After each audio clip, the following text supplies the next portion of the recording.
یہ رجب المرجب کا مقدس و مکرم مہینہ جو ہم اور آپ پر سایہ فگن ہے، بڑی ہی عظمت و بزرگی والا مہینہ ہے۔ قرآن و احادیث میں اس کے فضائل وارد ہیں۔ اللہ جل شانہ نے اس کو شہر حرام قرار دیا ہے۔ شہر حرام 4 مہینے ہیں: ذی القعدہ، ذی الحجہ، محرم، رجب۔ شہر حرام اس کو اس لیے کہا جاتا ہے کہ ان 4 مہینوں میں قتل و قتال، جنگ و جدال حرام تھا۔ اہل عرب اس کا ادب و احترام بجا لاتے تھے اور ان 4 مہینوں میں اپنا ہتھیار ڈال دیتے تھے۔ رجب بہت ہی عظمت و بزرگی والا، فضیلت والا مہینہ ہے۔ رجب ماخوذ ہے ترجیب سے، اور ترجیب کا معنی ہے تعظیم، چونکہ اہل عرب اس مہینے کی تعظیم بجا لاتے تھے، اسی لیے اس مہینے کا نام رجب ہوا۔ اس مہینے کے روزے کی بھی بڑی فضیلتیں وارد ہیں۔ اس مہینے کی عظمت بیان کرتے ہوئے آقا دو جہاں مصطفیٰ جان رحمت صلی اللہ تعالی علیہ وسلم نے ارشاد فرمایا: رجب شہر اللہ و شعبان شہری و رمضان شہر امتی۔ آقا دو جہاں ارشاد فرماتے ہیں رجب اللہ کا مہینہ ہے، شعبان میرا مہینہ ہے، اور رمضان میری امت کا مہینہ ہے۔ سبحان اللہ، سبحان اللہ۔ اس کے روزے کی بڑی فضیلتیں وارد ہیں۔ آئیے میں آپ کو چند حکایات کے ذریعے اس کی فضائل بیان کروں تاکہ ہمارے اور آپ کے ذہن و دماغ میں بھی اس کی عظمت رچ بس جائے، ہمیں بھی جذبہ شوق پیدا ہو اور ہم زیادہ سے زیادہ اس متبرک و مقدس مہینے میں عبادتیں، ریاضتیں کریں۔ چنانچہ آئیے صاحب نزہۃ المجالس کے جلد اول صفحہ 130 میں تحریر فرماتے ہیں: حضرت عیسیٰ روح اللہ علی نبینا علیہ الصلاۃ و تسلیم کا ایک مرتبہ ایک پہاڑ کے پاس سے گزر ہوا۔ آپ نے کیا دیکھا کہ پہاڑ کے اوپر نور کی کرنیں پھوٹ رہی ہیں، نور کی شعاعیں نکل رہی ہے۔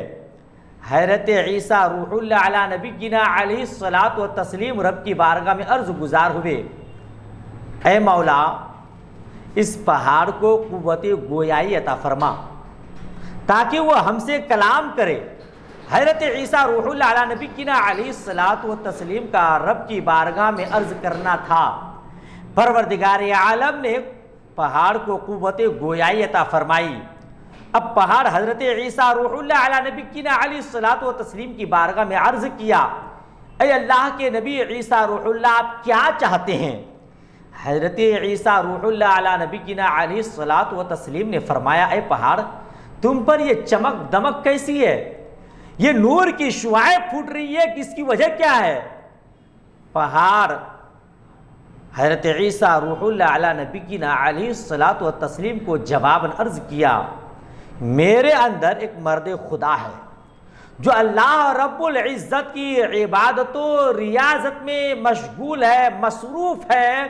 یہ اسی مرد خدا کی عبادت کی برکتیں ہیں۔ حضرت عیسیٰ روح اللہ علی نبینا علیہ الصلاۃ و تسلیم کے دل میں اس مرد خدا کی ملاقات کا شوق پیدا ہوا۔ چنانچہ رب کی بارگاہ میں عرض گزار ہوئے: اے مولا، اس مرد خدا کو میرے سامنے حاضر فرما، میں اس کی ملاقات چاہتا ہوں۔ چنانچہ وہ پہاڑ پھٹا اور اس سے وہ مرد خدا ظاہر ہوا۔ بڑے حسین و جمیل بزرگ شخص نمودار ہوئے۔ حضرت عیسیٰ روح اللہ علی نبینا علیہ الصلاۃ و تسلیم کی بارگاہ میں عرض کیا: میں قوم موسیٰ کا ایک فرد ہوں۔ میں نے رب کی بارگاہ میں دعا کی تھی: پروردگارا، مجھ کو عمر دراز بالخیر عطا فرما، اتنی عمر عطا فرما کہ میں عہد رسالت پا سکوں، حبیب کائنات صلی اللہ تعالی علیہ وسلم کا زمانہ پا سکوں، اور مجھے ان کی امت میں داخل فرما۔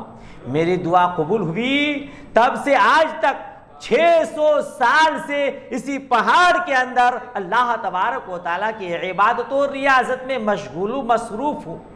حضرت عیسیٰ روح اللہ علی نبینا علیہ الصلاۃ و تسلیم رب کی بارگاہ میں عرض گزار ہوئے، اے پروردگارا، کیا روئے زمین پر اس سے بھی کوئی زیادہ بزرگ شخص ہے؟ رب کی طرف سے جواب ارشاد ہوا، ہاں عیسیٰ روح اللہ، اس سے بھی کوئی بزرگوں برتر ہے۔ میرے محبوب نبی مکرم صلی اللہ تعالی علیہ وسلم کے امتی میں سے اگر کوئی امت رجب شریف کا مہینہ پائے اور اس کے 27ویں تاریخ کو روزہ رکھے تو وہ فضیلت کے اعتبار سے اس سے بھی زیادہ بڑھ کر ہے۔ سبحان اللہ، سبحان اللہ۔ غور فرمائیے، ہم کتنے خوش نصیب ہیں، ہم لوگ کتنے سعادت مند ہیں کہ امت محمدیہ صلی اللہ تعالی علیہ وسلم میں داخل ہیں۔ جس طرح میرے آقا نبی مکرم صلی اللہ تعالی علیہ وسلم تمام نبیوں کے سردار ہیں، تمام نبیوں میں افضل ہیں، رسولوں میں افضل ہیں، ہم امت محمدیہ تمام امم سابقہ میں افضل و اعلیٰ ہیں، برتر و بالا ہیں۔ غور کرنے کی بات ہے، 600 سال، وہ بھی پہاڑ کے اندر جہاں ریاکاری کا شبہ بھی نہیں ہے، وہاں صرف اللہ کی عبادت و ریاضت میں مشغول ہے۔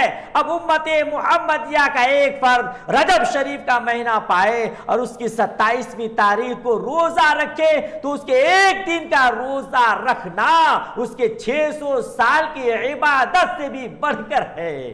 سبحان اللہ، سبحان اللہ۔ لہذا ہمیں چاہیے کہ اس مقدس و محترم مہینہ کو پائیں اور پھر 27ویں رجب شریف کو پائیں تو اس میں روزہ رکھیں تاکہ اللہ تبارک و تعالیٰ کے یہاں ہم ثواب کے زیادہ سے زیادہ مستحق ہوں۔ یہی نزہۃ المجالس ہے، جلد اول ہے، صفحہ 130 ہے۔ ایک روایت ہے، بتایا جاتا ہے کہ بصرہ میں ایک عورت تھی جو رجب شریف کا مہینہ پا کر اس کے روزے رکھا کرتی تھیں، اس میں عبادت و ریاضت کیا کرتی تھیں۔ ان کے وفات کا وقت قریب ہوا، اس نے اپنی اولاد کو وصیت کی کہ اے میرے بچوں، جب میرا انتقال ہو جائے تو مجھے نئے کپڑے میں کفن نہ دینا، ان کپڑوں میں کفن دینا جس کو پہن کر میں رجب شریف کی عبادت کیا کرتی تھی۔ چنانچہ ان کا انتقال ہوا، مگر اس کی اولاد ان کی وصیت کو بھلا دی اور اسے نئے کپڑے میں کفنا کر کے دفنا دیے۔ دفنانے کے بعد قبرستان سے جب گھر واپس آئے تو حیران ہو گئے، بڑا تعجب ہوا۔ تعجب کی وجہ یہ تھی کہ جن نئے کپڑوں میں ان کی والدہ کو کفن دیے تھے وہ کفن گھر میں موجود ہے، اور وہ کپڑے جس میں وہ عبادت و ریاضت کیا کرتی تھی وہ کپڑا گھر سے غائب ہے۔ اللہ اکبر کبیرہ، حیرانگی کے عالم میں تھے، تعجب خیز معاملہ ان کے سامنے تھا، اسی حیرانی کے عالم میں تھے کہ ہاتف غیبی سے آواز آئی، تعجب نہ کرو، میں نے تمہاری ماں کو ان کپڑوں میں کفن دیا ہے جن کپڑوں کو پہن کر وہ عبادت و ریاضت کرتی تھی، اور ان کپڑوں کو تم لے لو جس میں تم کفنائے تھے۔ میری رحمت کو یہ گوارا نہیں ہے، میں یہ نہیں چاہتا کہ جو اللہ کی بندی رجب شریف کے مہینے میں عبادت و ریاضت کرے وہ قبر کے اندر غم زدہ ہو، چنانچہ میں نے اس کی وصیت پوری کر دی۔ سبحان اللہ، سبحان اللہ۔ پتہ چلا کہ ماہ رجب المرجب کی عبادتوں کی بڑی فضیلتیں آئی ہے۔ اسی مہینے کے پہلی تاریخ کو حضرت نوح علیہ السلام جب طوفان آیا تھا آپ کے قوم میں تو آپ نے روزہ رکھا، آپ کے ماننے والوں نے روزہ رکھا اور کشتی میں سوار ہو گئے۔ اس روزے کی برکت سے کشتی 6 ماہ مسلسل چلتی رہی، پھر عاشورہ کے دن جودی پہاڑ پر رکی، اور جب رک گئی تو حضرت نوح علیہ السلام اور آپ کے ماننے والے کشتی سے اترے تو آپ لوگوں نے روزہ رکھا اور اللہ تبارک و تعالیٰ کا شکر ادا کیا۔ اس مہینے کی بڑی فضیلت ہے۔ اسی مہینے کی 27ویں تاریخ کو مصطفیٰ جان رحمت صلی اللہ تعالی علیہ وسلم کو جسمانی معراج حاصل ہوا، اور ظاہری آنکھوں سے جسمانی طور پر اللہ تبارک و تعالیٰ کی بارگاہ میں حاضر ہوئے، شرف زیارت سے مشرف ہوئے، اور پھر پروردگار عالم نے اہم العبادات، اہم الفرائض عبادت نماز کا تحفہ عطا فرمایا۔ سبحان اللہ، سبحان اللہ۔ اللہ پاک ہم سب کو عمل کی توفیق رفیق عطا فرمائے۔ آئیے اس کے کچھ نوافل میں آپ کو بیان کر دوں۔ 27ویں رجب کی رات آپ کو نصیب ہو تو آپ اس مہینے، اس رات کو اللہ تبارک و تعالیٰ کی بارگاہ میں زیادہ سے زیادہ عبادت کریں، زیادہ سے زیادہ قرآن پاک کی تلاوت کریں، اور پھر 27 رجب کی تاریخ پائیں تو اس دن کا روزہ رکھیں۔ نفل نماز کی ترتیب یہ ہے کہ آپ 12 رکعت نماز پڑھیں، 2 رکعت کر کے، ہر 2 رکعت میں سلام پھیر دیں، اور اس کی ترتیب یہ ہوگی کہ آپ الحمد شریف کے بعد 5 مرتبہ قل هو اللہ احد شریف پڑھیں اور 2 رکعت میں سلام پھیر دیں۔ 12 رکعت پڑھنے کے بعد آپ 100 مرتبہ کلمہ تمجید یعنی سبحان اللہ والحمد للہ ولا الہ الا اللہ واللہ اکبر ولا حول ولا قوت الا باللہ العلی العظیم پڑھیں۔ پھر 100 مرتبہ استغفار پڑھیں، استغفر اللہ ربی من کل ذنب و اتوب الیہ۔ 100 مرتبہ درود شریف پڑھیں، جو بھی درود شریف آپ کو یاد ہے، مگر سب سے اچھی افضل درود شریف وہ درود ابراہیمی ہے، اس کو پڑھیں۔ اس طرح پڑھنے کے بعد آپ رب کی بارگاہ میں دعا کریں۔ روایت میں آتا ہے کہ ان 12 رکعت نماز کے بعد، ان تسبیحات کو کرنے کے بعد آپ رب کی بارگاہ میں دعا کریں گے تو جو بھی دعائیں مانگیں گے اللہ تبارک و تعالیٰ اس کو قبول فرمائے گا۔ دوسری ترتیب 6 رکعت نماز پڑھیں، 2 رکعت کر کے نفل۔ الحمد شریف کے بعد 7 مرتبہ قل هو اللہ احد شریف پڑھیں، اور نماز کے بعد 50 مرتبہ درود شریف پڑھیں۔ اس کی فضیلت کیا ملے گی آپ کو، ہم کو، کہ ہمارے جو بھی دینی دنیاوی حاجتیں ہیں، ضروریات ہیں، اللہ تبارک و تعالیٰ اس کی برکت سے اس کو پوری فرمائے گا۔ ہاں، ایک اہم مسئلہ اور آپ کو بیان کر دوں۔ دیکھیں، ان متبرک مقدس مہینے اور ان متبرک مقدس ایام کو پائیں، ان کی راتوں کو پائیں، تو ہمیں نوافل کی کثرت تو کرنی ہے، مگر فرائض کی ادائیگی پہلے ہے۔ شاید باید کسی کے ذمے میں فرض نماز باقی رہی ہوگی، بہت سارے لوگ ہیں جن کے ذمے نماز فرائض باقی ہے، ان کی قضا ہوئی ہیں، تو ان مقدس مہینوں میں، ان مقدس راتوں میں ہمیں چاہیے کہ ہم اپنی قضا نمازیں ادا کریں جہاں تک ہو سکے۔ ایک رات میں پوری نمازیں جو ہم سے قضا ہوئی ہیں ادا تو نہیں ہو سکتی، البتہ کوشش کریں گے، ارادہ رکھیں گے، اللہ پاک اسے بھی قبول فرما لے گا تو ہمارا بیڑا پار ہے۔ تو ہم ان مقدس راتوں کو پائیں تو اپنی قضا بقیہ نمازیں ادا کریں، پھر نوافل پڑھیں اور رب کی بارگاہ میں دعا کریں۔ دوسری بات، ان مقدس رات اور دنوں کو پائیں تو توبہ استغفار زیادہ کریں۔ آقا دو جہاں صلی اللہ تعالی علیہ وسلم فرماتے ہیں التائب من الذنب کمن لا ذنب لہ، گناہوں سے توبہ کرنے والا ایسا ہے جیسا کہ اس نے گناہ کیا ہی نہیں ہے۔ اور دوسری روایت میں ہے کہ گناہوں سے توبہ کرنے والا ایسا ہے جیسا کہ آج ہی ماں کے پیٹ سے پیدا ہوا۔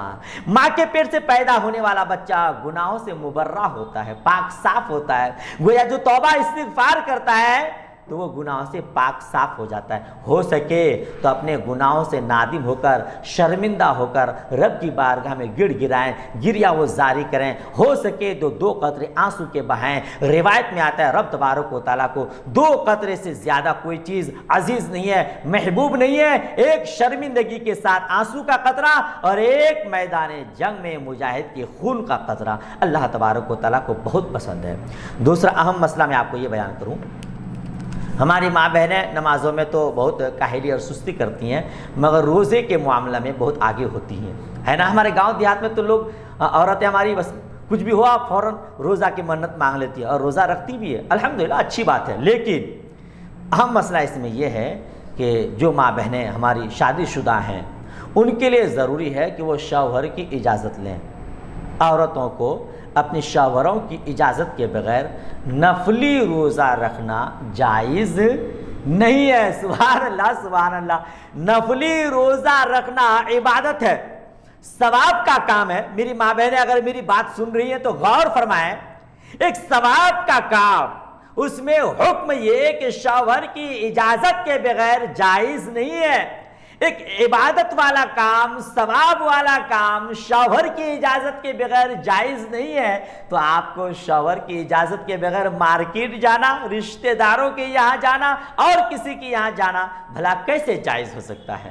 تو ان احکام شرع پر عمل کرنے کی کوشش کریں، اپنے شوہروں کی خدمت اور ان کی فرما برداری کی کوشش کریں۔ اللہ رب العزت کی بارگاہ میں دعا ہے مولا کریم ہم سب کو رجب المرجب کا مقدس و محترم مہینہ دلائے، تو ہمیں زیادہ سے زیادہ عبادت کی، ریاضت کی، روزے رکھنے کی، نمازیں پڑھنے کی، تلاوتیں کرنے کی، تسبیحات پڑھنے کی توفیق رفیق عطا فرمائے۔ اقول قولی ھذا استغفر اللہ ربی من کل ذنب و اتوب الیہ۔ السلام علیکم ورحمۃ اللہ وبرکاتہ۔